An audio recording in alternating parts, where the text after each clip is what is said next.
Guys, খামারে আসলাম। এই যে দেখতে পারতেছেন,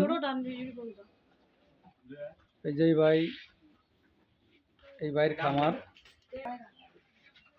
এই যে ভাই আর এইলো আমাদের আপা, তারা মিললেই এই খামার পরিচালনা করতেছে। তো এই গরু কুরবানি দিয়ে বিক্রি করা হবে। তো আমরা দেখতেছি, এই যে এই ভাই এখানে আছে, এই যে ভাই, এই গরু দুটো বিক্রি করা হবে। এই যে দেখতে পারতেছেন। তো আমরা বাড়ির সাথে একটু আলাপ করব, দেখি কোন গরু বিক্রি করবে, কি এইটাই না দুইটাই বিক্রি করবে। তো আমরা বাড়ির সাথে আলাপ করে জানবো। তো ভাই, আপনি নাকি এই গরু কুরবানির জন্য বানাইছেন, গরু বিক্রি করবেন? হ্যাঁ, অবশ্যই বিক্রি করব। বিক্রি করার জন্যই দুইটা গরু কোরবানির জন্য উপযুক্ত করা হয়েছে। এখন দুইটাই বিক্রি করব। তো এখন তো কোরবানির অনেক দিন বাকি আছে, আরো বিগত 1 মাস বাকি আছে। তো 1 মাস আমি দুইটাকে লালন পালন করবো, আরো খাওয়াবো।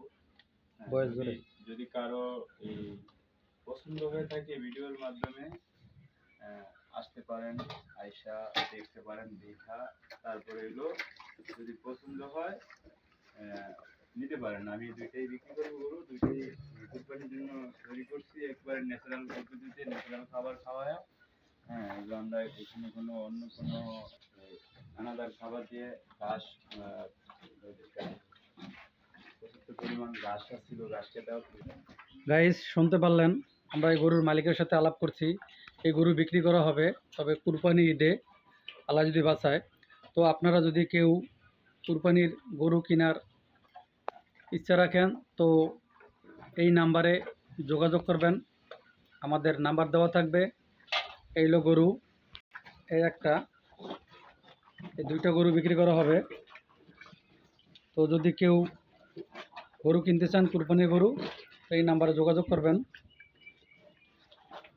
এই যে দেখতে পাচ্ছেন, এই ভাই পালে, এই ভাইয়ের গরু, এই আপু আছে, ওনারাই ওনাদের এই খামার।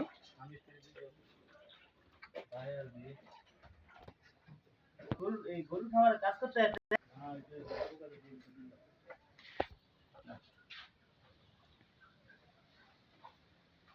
দুইটা রান্না খাওয়াইতে আইনা দিব।